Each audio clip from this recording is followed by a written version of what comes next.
Now I'm talking about structure of contractile proteins. Proteins are arranged into regular strands that account for the typical appearance of the sarcomere. Sarcomere are divided into units that are bordered by I band, which are bisected by Z dish, and A band with a dark M line in the center. I band consists of the thin actin filament, troponin, and tropomyosin. Now I'm explaining actin filament, that is thin filament. Actin filament consists to three proteins, namely actin, tropomyosin, and troponin. Each actin filament consists of two F filamentous actin that are helically wound to each other. It is a polymer of G globular actin. Two filaments of tropomyosin also runs close to the F actin along their length. तो हम लोग structure of contractile protein की बात कर रहे हैं, जिसमें हम पहले एक्टिन फिलामेंट की बात कर रहे हैं. एक्टिन फिलामेंट में तीन प्रोटीन होती हैं, एक तो एक्टिन और दूसरी ट्रोपोमायोसिन और तीसरी होती है ट्रोपोनिन. हर एक्टिन फिलामेंट जो है उसमें दो एफ फिलामेंटस एक्टिन होती हैं जो हेलिकली घूमी हुई होती हैं एक दूसरे से. ये एक पॉलीमर है जी ग्लोबुलर एक्टिन का.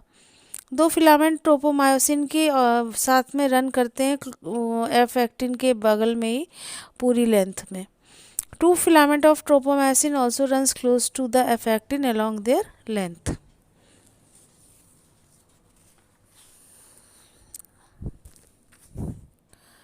Troponin is a complete protein found at regular interval on the tropomyosin. In the resting state, a subunit of troponin marks the actin binding site of myosin.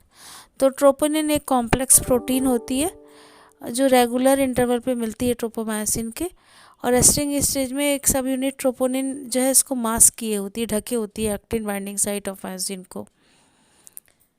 तो इसको हम लोग डायग्राम में देख भी सकते हैं.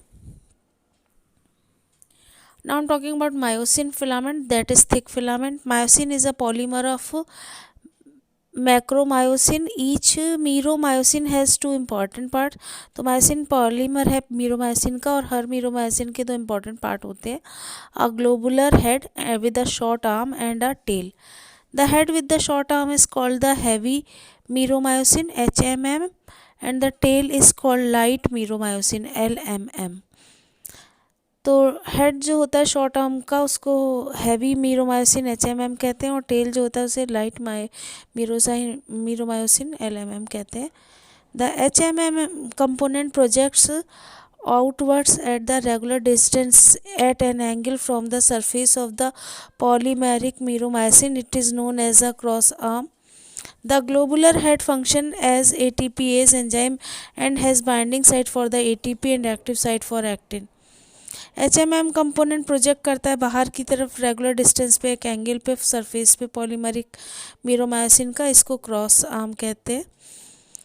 और ग्लोबुलर हेड फंक्शन करता है ATPase एंजाइम में, और बाइंडिंग साइट होता है ATP के लिए और एक्टिव साइट होता है एक्टिन के लिए.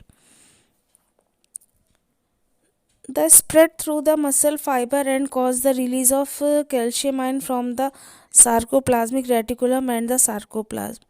Ca++ ion bind to the subunit of troponin and brings about conformational changes. This